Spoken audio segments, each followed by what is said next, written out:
Hello, good morning, students.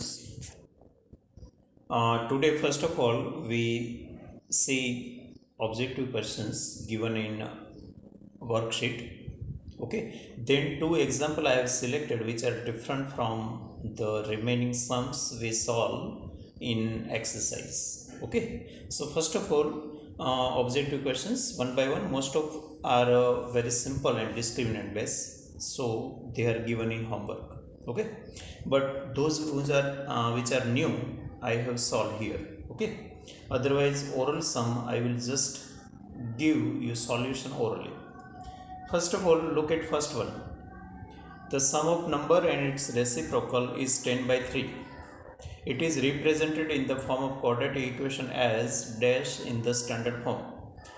So first of all, look at the main condition. First statement, sum of a number means any number x and its reciprocal. Reciprocal means you know 1 by x. Okay, inverse. So x plus 1 by x will be 10 by 3. Okay, so that is the main part. Okay, supposition is the main here. So x plus 1 by x equal to 10 by 3 because any number x and its reciprocal equal to 10 by 3. Here no need of that statement. Suppose that like this formality. Okay, then LCM is taken, cross multiply is done again for simplification and shifted at any one side to get standard form. Okay, so at last we got 3x square minus 10x plus 3 equal to 0. Okay, so remember first of all statement, and accordingly first line is very important, then only simplification is there. Okay, in second, look at here only. This is the equation given, under root 2x square plus 9 equal to 9. If you want to find x, then obviously root sign must be removed first of all. Okay, if in any simplification, if x is under root or anywhere, if you know anywhere root is there, then first of all you have to remove root by squaring both sides. Squaring both sides. So obviously left hand side square of square root becomes itself. Okay, so square root and square cancel and right side 81. Okay, so 2x square is equal to 72, x square is equal to 36, so x equal to plus minus 6. Two answer we got. Okay, now again come at question. Okay, so second, sorry, I solved fourth one. I solved first one. Okay, first one of MCQ means main question number 4 here. 2x square plus 9 under root equal to 9. But again look at number 2. The root of the quadratic equation 3x minus 5, 5x minus 3 equal to 0. That orally you can give answer. Because if you equalize both factor to 0, then first factor gives you 5 by 3 and second gives you 3 by 5. So answer will be 5 by 3 and 3 by 5. Okay, orally only you can give answer. Third one, root given, find out k. Same type of sum we already solved in chapter number 2. Okay, second lesson में हमने ऐसे ही सम किया था. कुछ नहीं है, x की जगह 1/2 रख दो, ऑटोमेटिक k मिल जाएगा. तो वो 3 मैंने होमवर्क में दिया है, लास्ट में आपको लिस्ट भी मिलेगा होमवर्क का नंबर्स. फोर्थ हमने ऑलरेडी सॉल्व किया है, नंबर 5 वो भी होमवर्क में दिया है, just to find discriminant d equal to b square minus 4ac, you know. Okay, number 6, the roots of quadratic equations are given, then equation is what. अगर आपको पता है तो हम सेकंड लेसन में ऐसा सम तो नहीं था, लेकिन वहाँ सम एंड प्रोडक्ट दी जाती थी. सम एंड प्रोडक्ट दी जाती थी, पता है ना. Exercise 2.2 main question number 2, everywhere this just like this, similar to this, but there was given sum and product. Here roots itself are given. So how to find, तो यहाँ ऐसे भी कर सकते हो. पहले अल्फा प्लस बीटा निकालो तो 2 प्लस माइनस 1 बनेगा, और अल्फा बीटा निकालो तो 2 1 जा -2. तो अल्फा प्लस बीटा वाला अल्फा बीटा पहले मैन्युअली निकाल दो. अल्फा बीटा तो इंडिविजुअल दिया है, बस बाद में वहाँ जो हमने फॉर्मूला लिखी थी ना, x square minus alpha plus beta x plus alpha beta, आपको पता है. ऐसे भी कर सकते हो, अदरवाइज मैंने सॉल्व किया वो भी देखो. नंबर 6, ये एक्चुअली उल्टा सम हुआ। देखो हम क्या करते थे, हम नीचे से ऊपर आते थे। देखो पहले इक्वेशन आता है तो हम इसको स्प्लिट करते हैं, दो दो में से कॉमन लेते हैं और लास्ट में ऐसे दो फैक्टर मिलते हैं और लास्ट में x इक्वल टू 2 और x इक्वल टू 1 मिलते हैं। तो बिल्कुल क्वाइट ऑपोजिट सम है। तो पहले तो आपको 2 और -1 दिया गया ना, तो जस्ट x माइनस 2 और x प्लस 1 लिखो। आपको पता है कि if 2 is 0 or 2 is root, then x minus 2 is factor. -1 is 0 given, so x plus 1 is factor. So दोनों फैक्टर का प्रोडक्ट 0 बता दो। बस अब आगे बढ़ो, दोनों ब्रैकेट को मल्टीप्लाई करो, आगे बढ़ो, लाइक टर्म कंबाइन करो तो आपको मिलेगा। लेकिन दूसरा रास्ता भी मैंने अभी बताया ना, आप वो सेकंड लेसन के हिसाब से पी ऑफ एक्स की फॉर्मूला थी, ऐसे भी आगे बढ़ सकते। लेकिन ध्यान रखना वहाँ सम एंड प्रोडक्ट दिया जाता था, यहाँ सम एंड प्रोडक्ट नहीं है, इंडिविजुअली अल्फा एंड बीटा दिया गया है। तो पहले आप सम एंड प्रोडक्ट अलग से करो, बाद में वो रखो। Okay, so number 6, now look at next. Discriminant is given. If the discriminant of the equation 6x square minus kx plus 2 equal to 0 is 1, then k equal to, वो लास्ट में 4 है वो निकाल देना है। वो 4 बाई मिस्टेक, प्रिंट मिस्टेक है, k equal to मांगा गया है। तो आपको मतलब डिस्क्रिमिनेंट नहीं दिया गया, तो ये भी इजी है, फिर भी मैंने शायद किया है, यहाँ पर देख लो। Yes, d equal to 1 given, so b square minus 4ac equal to 1। बस सारी वैल्यू रखो, बी, ए और सी। आप देख सकते हो मैंने साइड में लिस्ट भी लिखा है बी सी का, इक्वेशन नहीं लिखा है यहाँ पर। ओके, तो सारी वैल्यू रखी तो के स्क्वायर माइनस 48 इक्वल टू 1 मिला, शिफ्टिंग किया तो के स्क्वायर 49 मिला, तो मतलब के इक्वल टू प्लस माइनस 7। बहुत simple sum, D given, so accordingly you how to go ahead. Okay,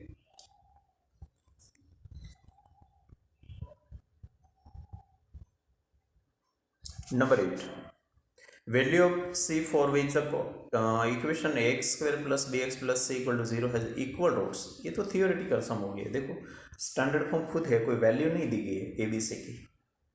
अगर आपको पता है अल्फा बीटा की formula minus b plus minus root D upon 2 ये है, तो यहाँ c इक्वल टू क्या होता वो लोग पूछ रहे हैं, what is c equal to. तो पहले तो आपको पता है कि इक्वल रूट है, तो b square minus 4ac equal to 0 रख देना है। B square minus 4ac equal to 0 रख दो और इसमें से c फाइंड कर लो तो आपको मिलेगा। इसने c पूछा है कि what is the value of c, तो b square minus 4ac equal to 0। ये शायद मैंने यहाँ थोड़ा मैंने रूट फाइंड कर लिया, देखते हम। मैंने यहाँ x की वैल्यू माइनस बी अपॉन 2 ये बताई, लेकिन वो लोग ये नहीं पूछ रहे, वो लोग c पूछ रहे हैं। तो एक काम करो, 8 नंबर होमवर्क में समझ लो, मैंने लास्ट में लिस्ट में 8 नंबर नहीं होगा, वो समझ लेना है। आपको करना क्या है, मैं अगेन हिंट देता हूँ, b square minus 4ac equal to 0 रखो, वो इक्वेशन में से c इक्वल टू समथिंग निकालो, c फाइंड कर लो तो कोई एक ऑप्शन आ जाएगा। ओके, ये 8 है ना, वो मैंने फाइंड किया, वो अलग ही चीज़ है, मैंने रूट खुद फाइंड किया। सो 8 in homework you have to find c, within 2 steps you will have answer.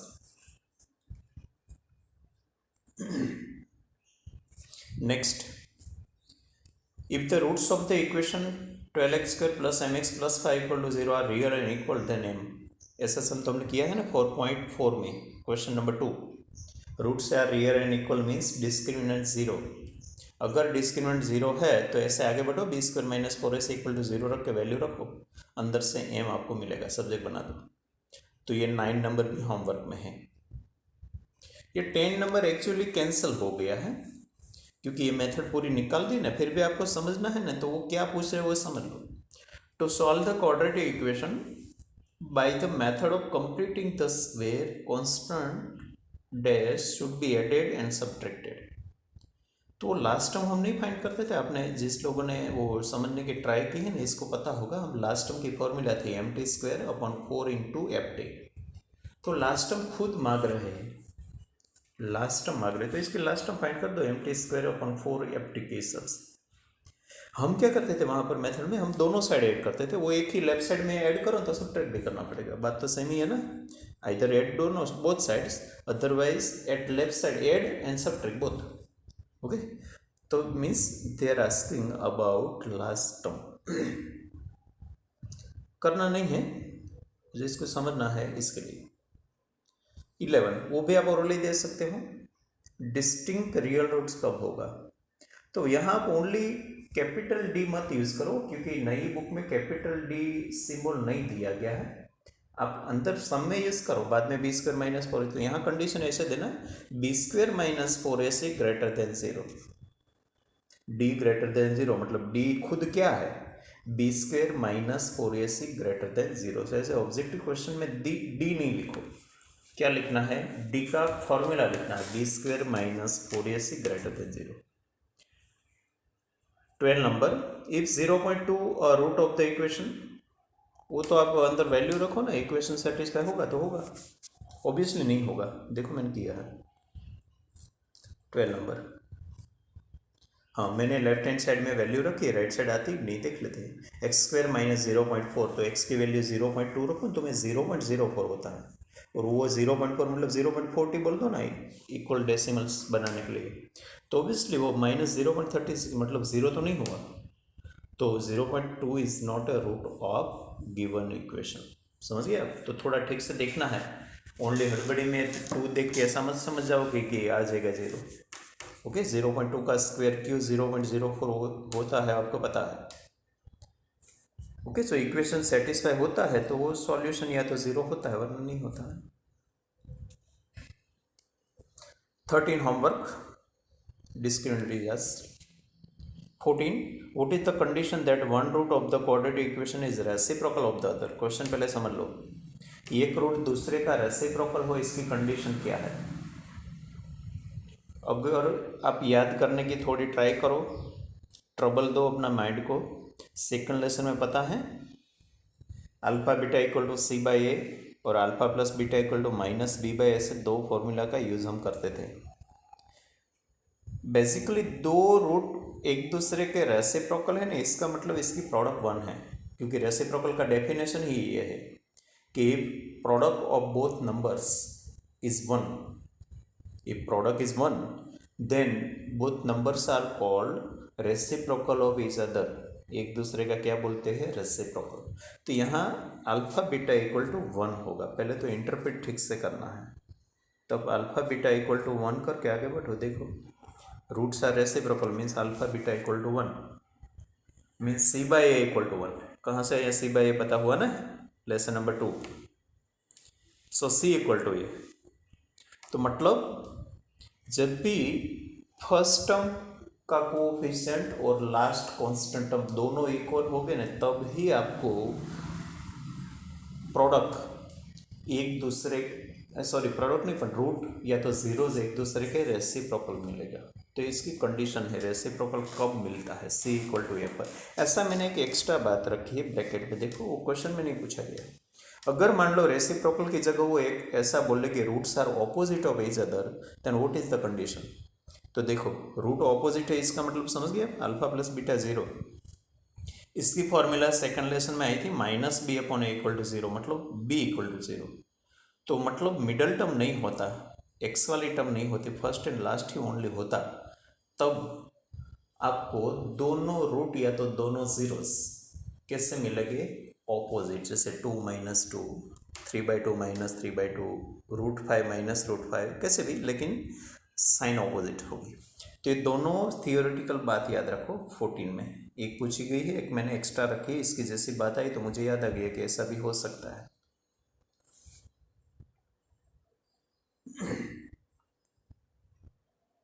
Okay, 15, find the discriminant of the quadratic equation, वो होमवर्क में दिया है।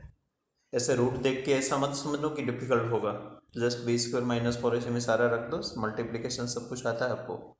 सो 15 में discriminant level old sums given in homework. 16, the equation has no real roots, वो भी आप तब पता होगा ना कि डी डिस्क्रिमिनेंट फाइंड करो, अगर नेगेटिव आया तो true otherwise false. No real root की कंडीशन आपको पता है, डिस्क्रिमिनेंट नेगेटिव होना चाहिए, देख लेना नेगेटिव रियली है कि नहीं। ओके, अगर है तो ट्रू वरना फॉल्स। हाँ, quadratic equation has at least 2 roots, ऐसा नहीं है।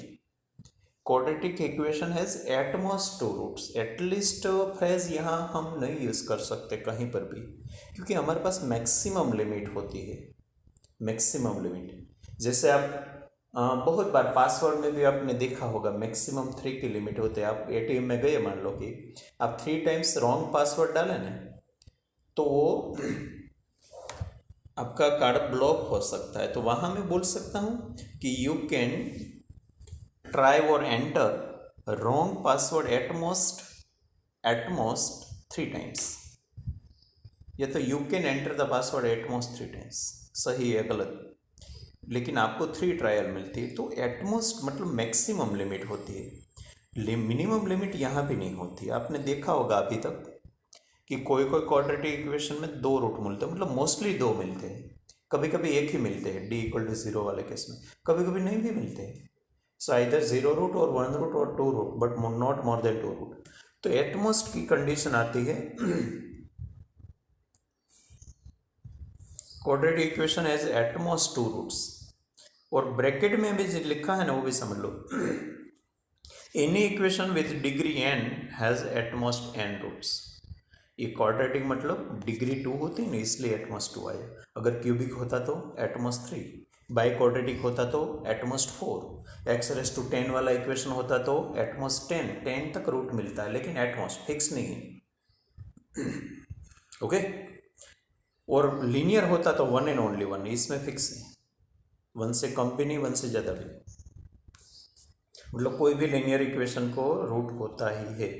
बाकी किसी का भी ऐसा नहीं बोल सकते क्वाड्रेटिक है तो रूट होगा ही, ऐसा नहीं बोल सकते। क्यूबिक को रूट होगा ही ऐसा नहीं बोल सकते, वहाँ नहीं भी हो सकता। ओके, तो 7 में जो ब्रैकेट में लिखा वो भी थोड़ा याद रखो।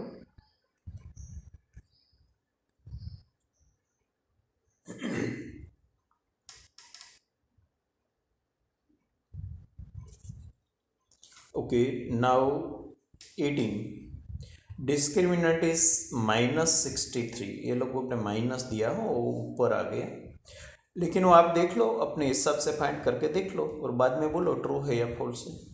19 आइडेंटिकल रूट्स, वो भी आपके हिसाब से डी फाइंड करो, रूट 0 आता है कि नहीं। अगर 0 आता है तो ट्रू है, वरना फॉल्स है, क्योंकि रूट डिस्क्रिमिनेंट 0 है। सॉरी, रूट 0 नहीं, डिस्क्रिमिनेंट 0 होना चाहिए। डिस्क्रिमिनेंट 0 है तो रूट्स आइडेंटिकल या तो रिपीटेड होगा। नंबर 20, वो थोड़ा समझ लो क्या बोलना चाहते हो। Coefficient of x square and constant term of a quadratic equation has opposite sign. Coefficient of x square मतलब पता है ना आपको, a, स्मॉल a हम बोलते हैं वो, एंड कांस्टेंट टर्म मतलब c। So they are telling about a and c having opposite sign, then the quadratic equation has real roots. तो पहले थोड़ा समझने की ट्राई करो। अगर a and c opposite sign वाले होते तो दोनों की प्रोडक्ट नेगेटिव आती। ये बात तो समझ में आए, दोनों की प्रोडक्ट नेगेटिव आती है। आप एग्जांपल लेके भी देख सकते हो। तो AC will be less than 0, less than 0 मतलब नेगेटिव। अगर आगे -4AC करो, मतलब आगे माइनस की साइन आ गई, तो AC खुद तो माइनस था ही, और आगे और माइनस की साइन आई, तो माइनस माइनस प्लस, मतलब -4AC जो टर्म है ना वो पॉजिटिव बनेगी। अगर -4AC टर्म पॉजिटिव बनेगी तो पूरा डिस्क्रिमिनेंट पॉजिटिव बनेगा, क्योंकि फर्स्ट टर्म तो पॉजिटिव है ही, बाद में भी बीच में प्लस होने वाला है क्योंकि AC खुद नेगेटिव है इसलिए। तो मतलब पूरा डिस्क्रिमिनेंट कभी नेगेटिव नहीं हो सकता, पॉजिटिव ही होगा। अगर डिस्क्रिमिनेंट पॉजिटिव है तो ऑब्वियसली रियल रूट ही होगा, इमेजिनरी या तो नॉन रियल रूट होगा नहीं। तो ऐसे केस में आप बोल सकते हो रियल रूट्स, और रियल एंड डिस्टिंक्ट रूट भी बोल सकोगे आराम से। ओके, क्योंकि D never be 0, never be negative, but always positive means greater than 0। Okay, तो ये सब थोड़ा एक एग्जांपल देख के लेके देख लेना। ओनली एक ही कंडीशन ध्यान रखना, मान लो कि ए पॉजिटिव लिया तो सी नेगेटिव ले लो या तो ए नेगेटिव लिया तो सी पॉजिटिव ले लो।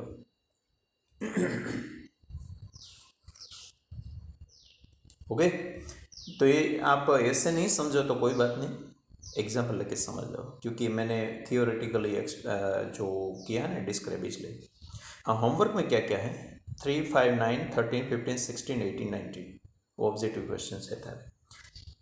ओनली आंसर नहीं देना है, आपको रिक्वायर्ड सॉल्यूशन भी देना है। मतलब डिस्क्रिप्टिव है ऐसा मान के सॉल्व करना है, डिस्क्रिप्टिव है ऐसा मान के सॉल्व करना है। सॉल्व करके क्या करना आपको पता ही है, फिर भी मैं बता देता हूँ।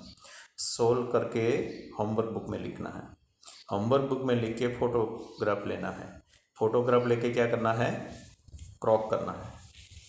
फोटोग्राफ कैसा होना चाहिए, क्लियर होना चाहिए, सबके पर नेम होना चाहिए। फोटोग्राफ क्रॉप किया हुआ मुझे भेज देना है, वो आपको पता है फिर भी मैं बोल रहा हूँ। ओके,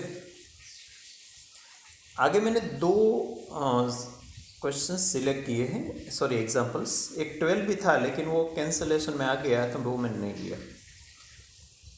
एग्जाम्पल 15 रीड करो पहले। A motor boat whose speed is 18 kilometre per hour in still water. क्योंकि किसी की मोटर बोट की स्पीड मतलब क्या, स्टील वाटर में होती है ना, खुद की मतलब क्या, स्टील वाटर में। It takes 1 hour more to go 24 kilometre of stream then to return down stream to the same spot. मतलब इक्वल डिस्टेंस ट्रैवल करके वापस भी आना है, लेकिन अप स्ट्रीम जाते हैं तो आपको पता है अप स्ट्रीम मतलब सब है पानी के सामने, तो ज़्यादा टाइम ही लगेगा ना, क्योंकि आपका स्पीड कम हो जाएगा, क्योंकि वाटर है, स्ट्रीम है, वो आपको ओपोज करेगा, बोट को ओपोज करेगा। Find the speed of the stream. अगर आपको पता है तो ऐसा बिल्कुल एक सम आ गया है लेसन नंबर 3 में। वहाँ हमने क्या किया था, मैं एक बार आपको ऐसे ही बता देता हूँ ओरली। हमने बोट की स्पीड x सपोज की थी, स्ट्रीम की y, स्ट्रीम मतलब वाटर ऑफ रिवर, तो boat x, stream y, x kilometre per our. बाद में दोनों में से एक भी इंडिविजुअल स्पीड हमारे लिए काम की नहीं है, रिजल्टेंट स्पीड काम की है। तो बाद में हमने डाउन स्ट्रीम स्पीड निकाली थी x प्लस वाई, और अपस्ट्रीम स्पीड निकाली थी x माइनस वाई। तो रिजल्टेंट स्पीड डाउन स्ट्रीम के लिए और अपस्ट्रीम के लिए हो गई। बाद में दोनों का टाइम निकाला था, क्योंकि ऐसे केस में टाइम ही इंपॉर्टेंट है ना, क्योंकि सब स्पीड हम सपोज करते हैं और मांगते भी है, लेकिन इन बिटवीन जो डेटा होता है ना वो टाइम का होता है, तो हमें टाइम का एक्सप्रेशन तो लाना ही पड़ता है। तो टाइम की फॉर्मूला होती है साइंस की, time equal to distance upon speed. तो हम इसे T1 और T2 लाते थे लेसन नंबर 3 में, और लेसन नंबर 4 में भी हमने एक्सरसाइज में ऐसा सम किया है। 4.1 में भी लास्ट वाला एक सम था, तो दो सम हमने यहाँ भी किया हुआ है, लेकिन यहाँ थोड़ी बात नहीं है, वहाँ 2 डिफरेंट व्हीकल था, तो रिजल्टेंट स्पीड की बात नहीं आती थी। या तो एक ही व्हीकल था लेकिन पहले ओरिजिनल स्पीड थी, बाद में इंक्रीज या तो डिक्रीज स्पीड थी, लेकिन 2 सेपरेट केस थे। यहाँ ऐसा नहीं है, बोट है, स्ट्रीम है, दोनों एक साथ ट्रैवल करते हैं, मतलब दोनों एक साथ हैं, तो रिजल्टेंट स्पीड का केस नया है। फिर भी ऐसा बिल्कुल सम थर्ड लेसन में आ गया। तो पहले 2 स्टेप दोनों की इंडिविजुअल स्पीड, बाद में 2 स्टेप दोनों की कंबाइंड स्ट्रीम रिजल्टेंट स्पीड, बाद में 2 स्टेप दोनों का टाइम डाउन स्ट्रीम और अप स्ट्रीम, मतलब वाटर की डायरेक्शन में जाने का और वाटर के सामने आने का। तो ऐसे 6 स्टेप पहले लिख देना है, बस बाद में वो लोगों ने टाइम का या तो डिफरेंस दिया होगा या टाइम का एडिशन दिया होगा। तो देखो इसका सॉल्यूशन।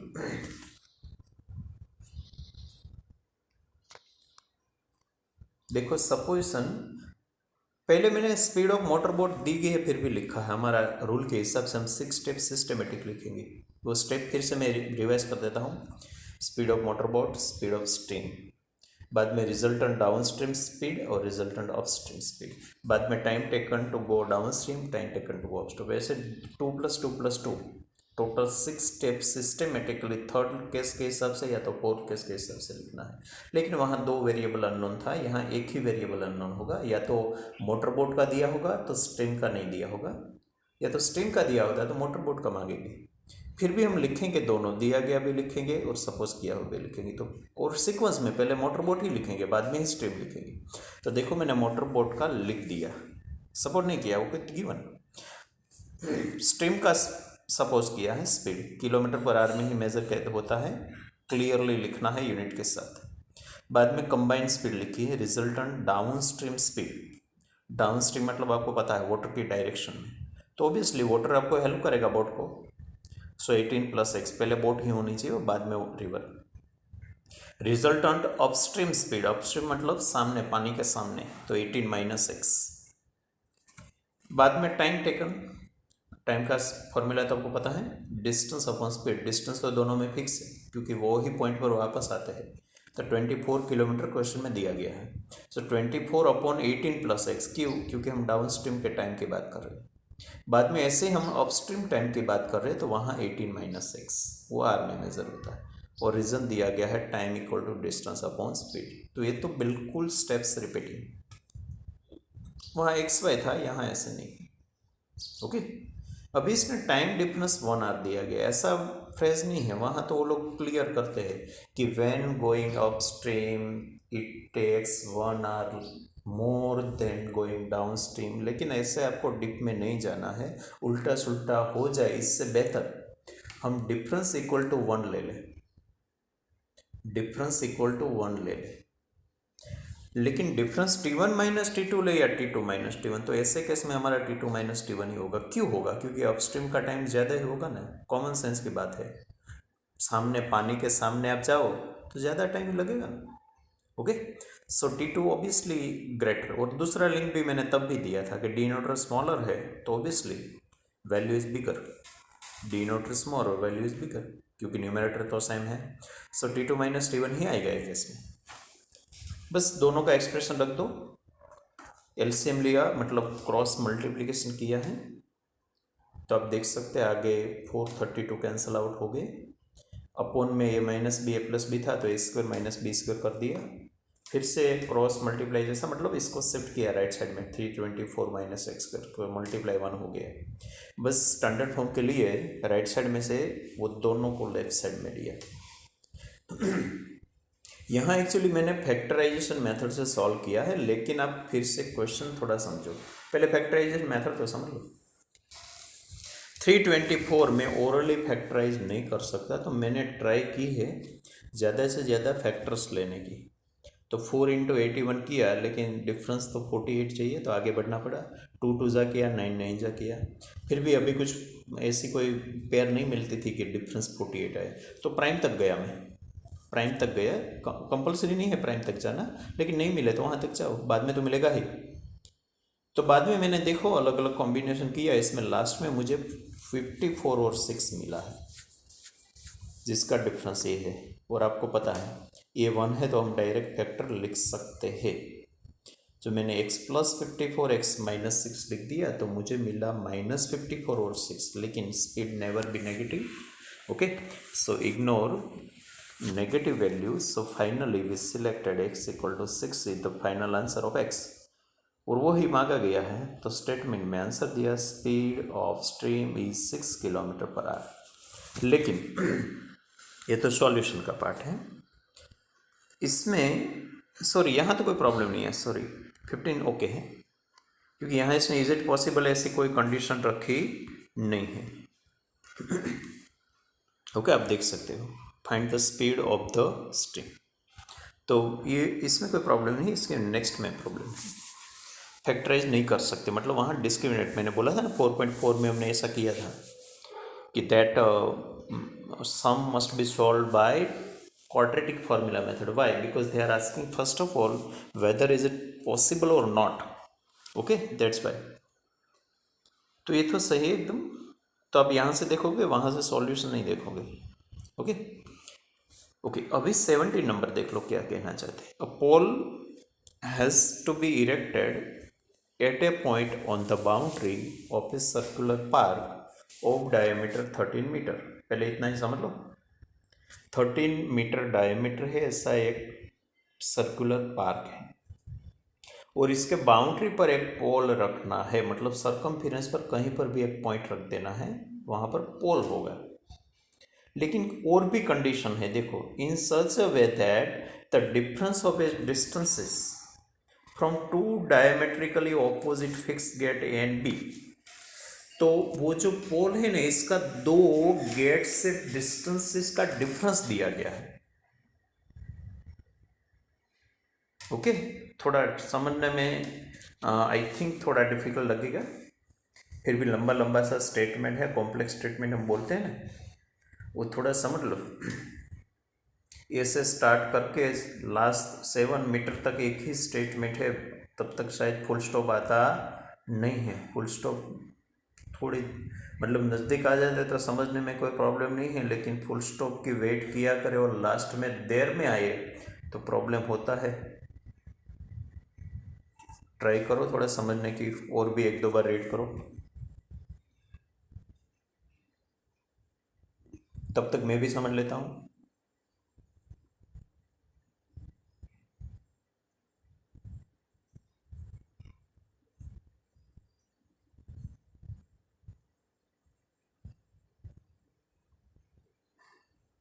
अच्छा, मैंने एक बार तो रीड किया, समझ में नहीं आ रहा हूँ, मैं सेकंड ट्राई कर रहा हूँ। I am reading again for second time.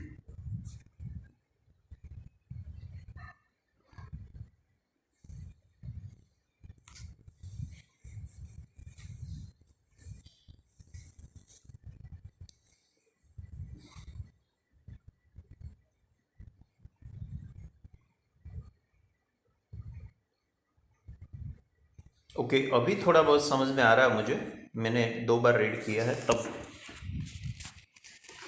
आपको शायद फर्स्ट ट्रायल पर समझ में आ जाए तो बहुत अच्छा है। मुझे तो 2 बार रीड करना पड़ा है भाई। समझते बात क्या है, एक पॉल बाउंड्री पर है, मतलब सरकमफेरेंस है, और वो पार्क है सर्कुलर, मतलब एक सर्कल है जिसका डायमीटर दिया गया, वो तो ठीक है। लेकिन वो जो पॉल है सरकमफेरेंस पर, इसका 2 प्लेस पर से डिस्टेंस, इसका डिफरेंस दिया गया है, डिफरेंसेस ऑफ डिस्टेंसेस। लेकिन कहाँ से, वो गेट कहाँ है? So gate are quite opposite, gate are quite at opposite end points of diameter, diameter के एंड पॉइंट्स पर हैं, डायमीटर के एंड पॉइंट पर है, और वहाँ से डिस्टेंस जो पोल का होता है वो डिस्टेंस इसका डिफरेंस दिया गया है। बाद में वो लोग पूछते हैं कि is it possible to do so, मतलब यहाँ वो लोग कंफर्म नहीं है, मतलब वो डिस्क्रिमिनेंट से हम आंसर देंगे। If yes, at what distance from the two gate should the pole be erected. तो आप पहले समझने की ट्राई करते हैं हम फिगर ड्रॉ करके, क्योंकि विदाउट फिगर थोड़ा मुश्किल शायद होगा। देखो ये फिगर है, मैंने कहीं पर P पहले लिख दिया, पोल का पॉइंट है, पोल का प्लेस है, और इसने बोला ना कि डायमेट्रिकली ऑपोजिट पॉइंट पर 2 गेट है, तो A and B are gates, और इसका डायमीटर 13 है, तो इतना तो दिया गया। और P को कहीं पर भी ले लो, तो ये भी इस diameter, P is anywhere, either वो सेमी सर्कल में लिखो या नीचे सेमी सर्कल में कहीं पर भी लिख दो। तो PB और PA वो डिस्टेंसेस की बात कर रहे हैं ना गेट से, वो तो A गेट से डिस्टेंस AP और B गेट से डिस्टेंस BP, और वो दोनों गेट से जो डिस्टेंस है इसका डिफरेंस 7 दिया गया। अभी मैंने फिगर में x और x प्लस 7 रखा ना, वो तो बात की बात है, अभी ओनली 13 ही हमारे पास है। तो ये हमारी फिगर हुई और क्वेश्चन अभी हमने समझ लिया। ओके, थोड़ा बहुत डिस्क्राइब किया मैंने, A and B are gates, P is the place for pole. P खुद पोल नहीं है, लेकिन इसका प्लेस है, मतलब इसका बॉटम है। Let short distance P B be x metre, हम पी बी को सपोज करते हैं शॉर्ट डिस्टेंस है, इसलिए larger distance P A equal to x plus 7। आप यहाँ x ले लो तो वहाँ x माइनस 7 होगा, कैसे भी कहीं पर भी x x प्लस 7 रख सकते हो, या तो कहीं पर भी x x माइनस 7 भी रख सकते हो। ओके, तो सारी बात सपोजिशन में हो गई। एक सपोज किया तो दूसरा x प्लस 7 कहाँ से आया, क्योंकि हमारी मोस्टली हैबिट है, हमारी या तो मेरी, कि हम मोस्टली शॉर्टर जो वैल्यू है ना वो ही सपोज करते हैं। क्यों? क्योंकि शॉर्टर वैल्यू सपोज करो तो ग्रेटर वैल्यू प्लस करके मिलती है, अगर आप उल्टा करो तो माइनस करके आपको आना पड़ेगा। तो मुझे क्या प्रॉब्लम होता है कि मैं मिस्टेक कर देता हूँ माइनस साइन से, तो मैं पॉसिबल है तो माइनस साइन को अवॉइड करता हूँ, तो इसलिए मैं स्मॉलर वैल्यू सपोज करता हूँ। तो स्मॉलर डिस्टेंस मैंने पीबी को मान लिया, दिखावे पर से नहीं, ऐसे ही। तो पी ए लार्जर डिस्टेंस हुआ, तो पीबी को मैं एक्स बोलूँ तो obviously P A x plus 7 ही होगा। ओके, तो everything is clear about figure. और एक दूसरी बात, पी राइट एंगल है, क्वेश्चन में कहीं पर नहीं है, फिर भी आपको पता है। स्टैंडर्ड 9 लेसन नंबर 10 सर्कल, कोई एक थ्योरम, इसमें लिखा था angle inscribed in a semi circle is right angle. Again, angle inscribed in a semi circle is right angle. So reason के साथ मैंने आगे लिखा है angle APB is inscribe in a semi circle. पता है आपको, मतलब डायमीटर के एंड पॉइंट्स ने एंगल बनाया है, angle made by diameter. Okay, that's why it is 90। तो आपको रीजन के साथ लिखना पड़ेगा ना, क्योंकि क्वेश्चन में ऐसी कोई कंडीशन नहीं है कि वहां पर राइट एंगल बनता है, लेकिन ऑब्वियसली बनेगा। बस तो पाइथागोरस थ्योरम अप्लाई करो। आपने कभी देखा कहीं पर पाइथागोरस राइट एंगल ट्राइंगल आया और हमने पाइथागोरस को याद नहीं किया? ओके, तो जब भी राइट एंगल ट्राइंगल आते हैं तो हम पाइथागोरस को याद करते ही हैं, हमारी मॉरल ड्यूटी है। इसका जो कंट्रीब्यूशन है मैथ्स के लिए, तो इसके हिसाब से हमें इसको स्मरण करना पड़ेगा। तो हम अभी करते हैं पाइथागोरस का स्मरण। ओके, आंखें खुली रखनी हो, स्मरण आंखें खोल के करना है, बंद करके नहीं। देखो आप, पता है ना पाइथागोरस थ्योरम फॉर्मूला। तो बस सारी वैल्यू मैंने ऊपर भी रख दी सपोजिशन के हिसाब से। तो x plus 7 square plus x square is equal to 13 square. Binomial का स्क्वायर मैं करता हूँ, मतलब एक्सपांड करता हूँ, तो आइडेंटिटी के हिसाब से ट्राइनोमियल बनता है a plus b whole square a square plus 2ab plus b square. So x plus 7 whole square becomes x square plus 14x plus 49। 10th में अभी ये कैसे आया, कहाँ से आया, क्यों आया, वो सब समझाने की ज़रूरत है नहीं। ओके, आगे मैंने थोड़ा शिफ्टिंग किया, लाइक टर्म को कंबाइन किया, तो 2x square plus 14x minus 120 में मिला। लेकिन और भी एक हमारा रूल, ये हमारा ऐसा ही बोल दो ना, क्योंकि नहीं करो ना रिड्यूस तो भी आंसर तो मिलने वाला है। तो जब भी इक्वेशन रिड्यूसिबल हैं तो हम रिड्यूस करेंगे। तो 2 से डिवाइड कर दिया मैंने पूरे इक्वेशन को, 0 भी डिवाइड बाई 2 हो गया, वो तो 0। पूरे इक्वेशन को ही ट्रीट कर सकते हो, अकेले राइट साइड या अकेले लेफ्ट साइड को नहीं। बस यहाँ भी ओरली फैक्टर मिल गया x प्लस 12 x माइनस 5, क्योंकि 60 के दो फैक्टर जिसका डिफरेंस 7। मैंने प्लस 12 माइनस 5 इसलिए लिखा कि मुझे प्लस 7 चाहिए। तो x की दो वैल्यू मिली -12 और +5, but distance can not be negative, so final answer x equal to 5। तो मतलब हमने ऊपर सपोज किया था वो देखो फिगर में, या तो स्टेटमेंट में P B equal to X और P A equal to x plus 7। तो देखो P B equal to X मतलब 5, P A equal to x plus 7 मतलब 5 प्लस 7 12। तो ये हमारा दोनों डिस्टेंस, लास्ट में स्टेटमेंट भी लिखना पड़ेगा, सॉरी, कि distances of the get from distances of the pole from the gates, distances of the pole from the gates are 5 metre and 12 metre. Okay, इसका डिस्टेंस है ना, क्लियर नहीं करना कि कौन से गेट से कितना, वो सब क्लैरिफिकेशन हमने भी नहीं किया। तो लास्ट में एक स्टेटमेंट मैंने नहीं लिखा, वो आप लिख दोगे। और दूसरी बात, मैंने यहाँ फैक्टराइजेशन मेथड से सॉल्व किया है। मैं अगेन आपको क्वेश्चन के पार्ट में ले जाता हूँ, इसमें क्लियरली लास्ट में ऐसा होता है, is it possible. Is it possible phrase आया तो समझ लेना कि हमें ये मेथड से नहीं करना है। तो मैंने कर तो दिया, बाद में मुझे पता चला। तो देखो, और एक फिर से मैंने किया है, वही इक्वेशन आगे जो बनाया था ना, वो लेके मैं सॉल्यूशन पार्ट डिफरेंट मेथड से किया है, डिस्क्रिमिनेटिव क्वाड्रेटिक फार्मूला मेथड। सब 289 मिला मुझे। ए बी सी की लिस्ट आप देख सकते हो, इक्वेशन मैंने आगे डिराइव किया था, वहाँ से स्टार्ट किया। So obviously discriminant is greater than 0, so condition is possible, मतलब जो वो लोग बोल रहे हैं वो सारी बातें पॉसिबल हैं। तो आगे बढ़ो, एक्स की वैल्यू निकालने के लिए तो फॉर्मूला रखी, पहले मैं कॉमन स्टेप लिखता हूँ, बाद में मैं दो ब्रांच अलग कर दूंगा। तो आगे बढ़ा, तो लास्ट में जो मिला इसका दो पार्ट सेपरेट कर दिया, एक बार +17, दूसरी बार -17। तो मुझे यहाँ भी ऐसा ही आंसर मिला, बिल्कुल 5 और -12। बाद में तो मैंने आगे लिखा था, ऐसे यहाँ लिख देना है, मतलब आगे फैक्टराइजेशन वाला 2-3 स्टेप है वो कैंसिल करके बीच में इस फॉर्मूला को रख देना है। बाकी सम तो वही है, आंसर भी वही है, लेकिन आंसर सॉल्व करने का मेथड जो है वो ये रखना चाहिए, क्योंकि बीच में हमें आंसर देना था कि गिवन कंडीशन या तो given question is possible. Okay, that's why we have to find first of all D. अगर आपने डी फाइंड किया तो बाद में मेथड सॉरी एक्स भी ऐसे ही फाइंड करना पड़ेगा ना, बाद में थोड़ी आप फैक्टराइज मेथड बीच में से स्टार्ट करेंगे। ओके, तो ये बात है लेसन नंबर 4 की। बाकी जो एग्जाम्पल है वो सारे सिंपल हैं, या तो डिफिकल्ट है वो कैंसिल हो गया। अभी तो हम इसको नहीं कर रहे, बाद में देखेंगे, आपको करना है तो मैं करवा दूंगा। 2 एग्जाम्पल ही मुझे ऐसा लगा है जो डिफिकल्ट है, फिर भी आपको ऐसा लगे तो आप पूछ सकते हैं पर्टिकुलर एग्जाम्पल। तो अभी हम हमारा 4th लेसन ख़त्म करते हैं।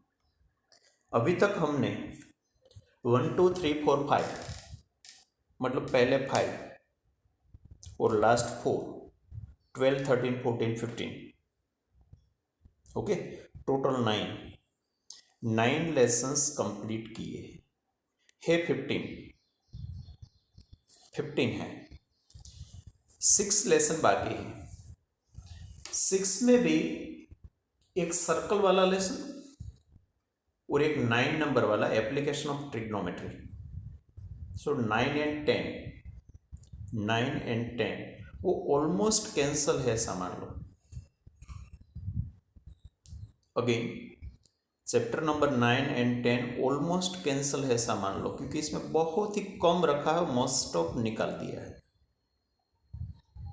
तो 6 बाकी रहा, इसमें से 2 को निकालो तो बाकी रहा 4 लेसन। 4 लेसन भी पूरे तो है नहीं, इसमें भी मिनिमम 30% तो रिमूव किया ही है सभी में। किसी में कम होगा तो किसी में ज़्यादा होगा, लेकिन एवरेज 30% तो इसमें भी है। तो 4 लेसन छोटे बड़े बाकी है, वो समझ लो। 2 लेसन पूरे नहीं रिमूव किया है 9 एंड 10, लेकिन बहुत ही कम रखा है, समझ गए आप। तो ऑलमोस्ट अभी आप मान लो ना, तो हमारा सिलेबस 70% जितना खत्म हो गया है, 70 to 75% जितना। ओके, फर्स्ट टर्म तक। तो मतलब अभी तो आपकी एग्ज़ाम भी स्टार्ट होने वाली है, तो ऐसे कोई आगे बढ़ना पॉसिबल भी नहीं है, और अभी हम बढ़ेंगे भी नहीं, क्योंकि ऐसी कोई ज़रूरी नहीं है, मुझे ऐसा कोई कंपल्सन नहीं है कि इसके हिसाब से हम आगे बढ़ें। ओके, तो अभी आप कल से कोई मैथ्स का वीडियो हम नहीं भेजेंगे, आपको कोई होमवर्क भी नहीं करना है, आपको जस्ट रिविज़न करना है। रिवीजन अभी आप किसका कर रहे हैं, जो सिलेबस में है इसका 1 2 5 14 15 का। बाद में हमारा ऐसा थोड़ा बहुत लेसन है जो फर्स्ट टर्म में नहीं है। कौन सा नहीं? तो एक तो 12 नहीं है, 13 नहीं है, और 4 जो हमने कंप्लीट किया वो नहीं है। ओके, तो वो लेसन भी आपको रिवाइज करना है। अगर ऐसा लगेगा बीच में आपको वेकेशन मिलेगा, तो थोड़ा बहुत मैं इसका जो बाकी रहा वो सिलेबस के हिसाब से आपको थोड़ा प्रैक्टिस के लिए एक्स्ट्रा क्वेश्चन दूंगा। फर्स्ट टर्म में आया इसकी नहीं बात कर रहा हूँ, जो नहीं आया इसको रिवीजन के लिए, तो आपको वो इसका रिवीजन बीच में ना होने की वजह से आप भूल ना जाओ। ओके, तो हमारे आगे की स्ट्रेटेजी है। फिर भी आप अपने हिसाब से रिवीजन कंटिन्यू रखेंगे। दिवाली है तो भी दिवाली थोड़े दिन की ही हम मनाएंगे, हम रिलैक्स मोड में आ जाएंगे नहीं। मैंने बोला अभी मोस्ट ऑफ सिलेबस ख़त्म हो गया, फिर भी इतना ही आपका रिवीजन भी करना ही पड़ेगा। Okay, so hope today we complete 4th lesson and first term syllabus, whatever our target, that was also completed. Okay, and best of luck for your terminal exams. Okay, thank you.